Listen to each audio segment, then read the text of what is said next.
I was one of the first to beat Marvel's Spider-Man 2 by Insomniac on the PS5, and here are my honest thoughts on the entire game. First off, I want to talk about the gameplay. The gameplay was an absolute upgrade from the very first one. The one thing I do like, however, more about the first one than the second one was the gadgets themselves. I felt like this game was very limited in the gadgets that you got, and it didn't feel as fun as the first one when using the gadgets in a fight. Two additions to the gameplay that I absolutely loved was the wingsuit and the slingshot mechanic. Absolutely phenomenal, great way to traverse, and with the map doubled in size, very useful for getting around really quickly. I was a little worried when I heard about the wingsuit being in the game when it was first announced, but now that I've actually played it, I can see how well it actually combos with web swinging. It's absolutely perfect, and I love that mechanic. The slingshot mechanic is an absolutely perfect way to gain a lot of speed and get somewhere really quickly. I do wish you could use it in a lot more different locations and kind of on your own how you want to, but it is still a ton of fun. On top of these two mechanics, they added a bunch of different takedowns and new ways to actually combo with your spider pal while you're fighting the villains. I thought it was very innovative and fun and interesting with all the different ways that you can actually take down enemies.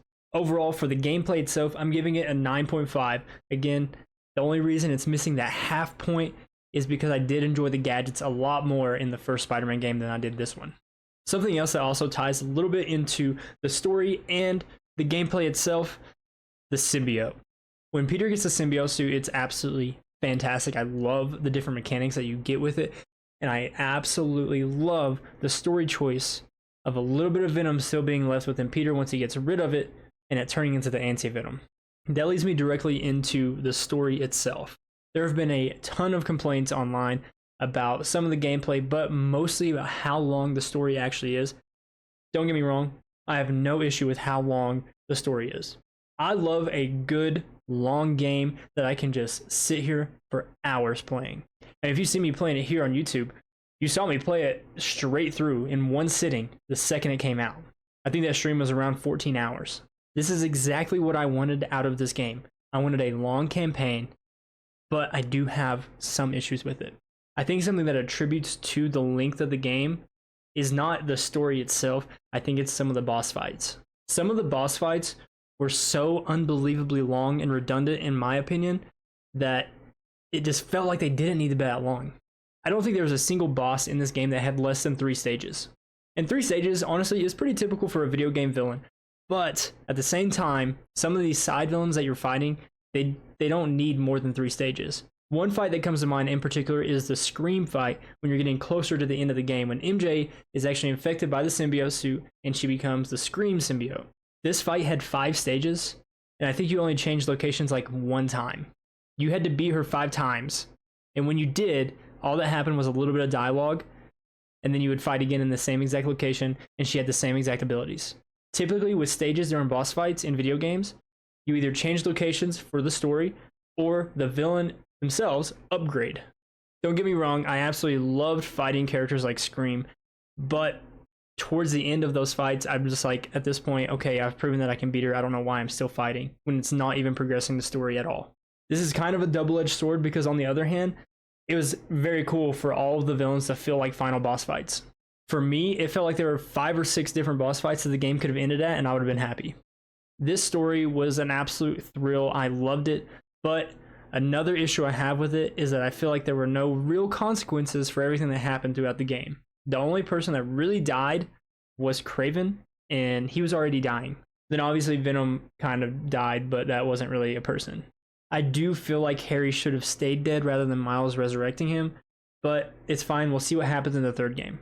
Just in my opinion, if Harry would have died, I think that would have pushed Norman completely over the edge and give him a true reason to absolutely hate Spider-Man rather than he just messed up my son. When it comes to the story, I do think the first game had a better story overall, but I enjoyed playing the second game more. I mean, they let you play as Venom, like actual Venom, and break people's backs and bite their heads off. That was sick. Something else I think that this game did really well is start to build out their universe. Obviously, Black Cat got a hold of a magical item from Doctor Strange. After beating that little tiny story on the side, you get a message from Wong. It even mentions Doctor Strange. We also know that there's a Wolverine game coming out from Insomniac that's apparently going to be a part of this universe. So I think they use this game quite a bit to actually build out that universe. You see that with not only the Doctor Strange stuff, you see the Wolverine suit, and also you get all the different spider bots, kind of tying it into the animated movies. Overall, for the story itself, I'm going to give it a 9 out of 10. I do think it was very good, but I would love to see some type of consequence, maybe Harry dying, just so we can see Norman in the third game really be pushed over the edge in his hatred for Spider-Man because he killed his son, but also turning into the Green Goblin. Finally, I would love to talk about the way that they actually handled these characters and some of the newer characters that we're introduced to in this game. They made some really interesting design choices, changing up the design of Peter and Miles even a little bit. The two characters I think they absolutely nailed when it came to design was Venom and Kraven. I mean, with these two characters, you have to nail that design, right? And I think they absolutely did. Not only did they nail the design, I think they nailed those characters. The way Kraven was just so methodical, and his purpose for wanting to actually hunt down all these different villains just to challenge himself and to find a worthy opponent of killing him rather than nature taking its course was absolutely fantastic. And then we take a look at Venom. I mean, come on. If you didn't like that version of Venom, I don't know what version of Venom you want, because that was perfection. He was brutal. He was kind of calculated, to be honest, and he was absolutely menacing. I mean, they gave Venom wings at the end of the game. That's absolute nightmare fuel. As for the way that they handled the characters, I'm going to give it a 10 out of 10 because they absolutely crushed all of these characters. Just some of the designs were a little strange. I just don't think that took away from the game at all. So far, out of the 3 Spider-Man games that we've gotten from Insomniac, they're creating some of the best Spider-Man stories I've ever heard of, I've ever played through. I absolutely loved it. They incorporated so many different suits that are nods to so many different things, including the Superior Spider-Man, which was sick. I think they're handling their storytelling very good. This is a time period in Peter Parker's life that honestly isn't all that much explored in the movies or shows. After playing through these games, I really wish it was. I played this game on the hardest difficulty right off the bat.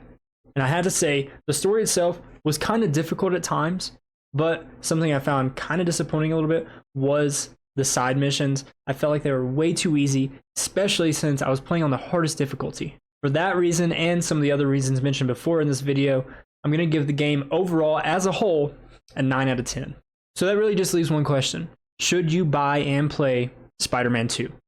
Absolutely, if you're a Spider-Man fan, you're going to love this game. Not only is the story and the gameplay fantastic, they cram in so many different Spider-Man villains. It's kind of overwhelming at times, but it's fantastic. I hope you guys enjoyed this review. Let me know what you've thought of the game so far. If you've beaten it, what do you think of the story? Please let me know down in the comments below. Make sure you subscribe and turn on notifications so you never miss another video. Drop a like, and I'll catch you guys on the next one. Peace.